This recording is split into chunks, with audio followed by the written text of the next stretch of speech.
dengan kewujudan PN pula yang berhasrat untuk mengkuburkan UMNO dari sokongan orang Melayu, kita akan memerlukan jalan dan pengalaman kerajaan untuk terus memperkokohkan sokongan untuk parti kita. Maka ia memberi kita kemudahan untuk terus memenuhi keperluan penyokong kita dan masyarakat Melayu seluruh negara. Seperkara lagi, saya nak sebutkan kenapa kita menyertai kerajaan perpaduan adalah kerana kita punya pengalaman bekerja dengan PN dalam kerajaan sebelum ini. Kita mendapati, seperti disebut oleh Datuk Seri Presiden petang tadi, kita mendapati adalah sangat suka bekerjasama dengan parti yang kewujudan dan perjuangannya adalah untuk menghapuskan UMNO untuk selama-lamanya. Ya. Begitu juga pengalaman kita bekerja dengan PAS.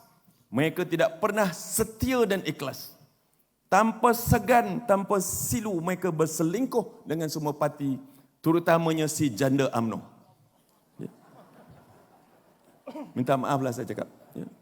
Berselingkuh dengan janda UMNO. Ya. Itu yang mereka buat. Jangan Allah, betul tu.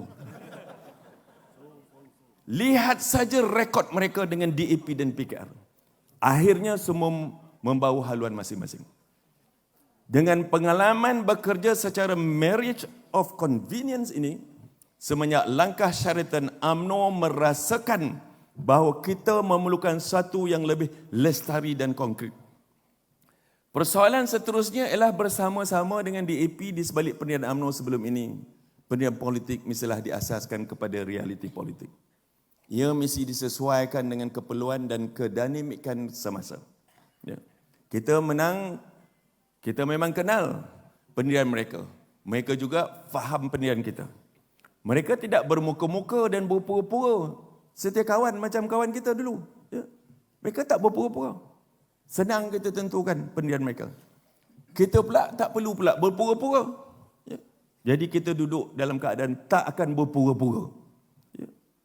Kita buat hal kita, mereka buat kita, tapi yang penting we must manage this government of Malaysia untuk rakyat Malaysia yang kita cintai saudara sekalian. Ya.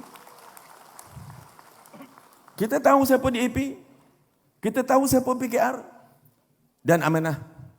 Maka kita membuat keputusan berdasarkan pilihan paling sesuai untuk membolehkan kita mengurus perbezaan pada ketika itu. Tetapi jika kita dengan PN, kita hanyalah pemain ketiga yang berkongsi kepentingan demografi yang sama. Ini akan menyukarkan UMNO untuk mengurus segala perbezaan masa akan datang.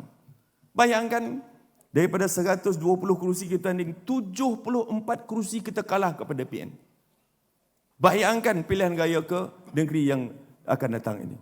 Macam mana kalau kita bersama dengan mereka? Ya? Di Kedah kita kalah semua dengan mereka. Di Kelantan, di Perlis kita kalah semua dengan mereka. Di Terengganu kita kalah dengan mereka. Apakah kita terus menerus mahu duduk bersekongkol dengan orang yang akan menikam kita sentiasa apabila duduk bersama? Ya? Yang pasti pilihan kita untuk bekerjasama adalah untuk menjadikan UMNO parti yang akan mewakili kepentingan Melayu terbesar dalam kerajaan sedia ada ini. Kita menjadi parti yang terbesar. Ya? Ini adalah sesuatu yang tidak akan dapat UMNO lakukan jika kita menyertai kerajaan pimpinan PN. Kerana UMNO berada dalam kedudukan ketiga sebagai kuasa politik Melayu dalam perikatan yang sedemikian. Lalu bagaimana semua ini akan menguntungkan UMNO dalam jangka masa panjang? Biar saya jelaskan dengan tegas sekali lagi. Bahawa kita tidak menyertai PH. Kita membentuk kerajaan perpaduan.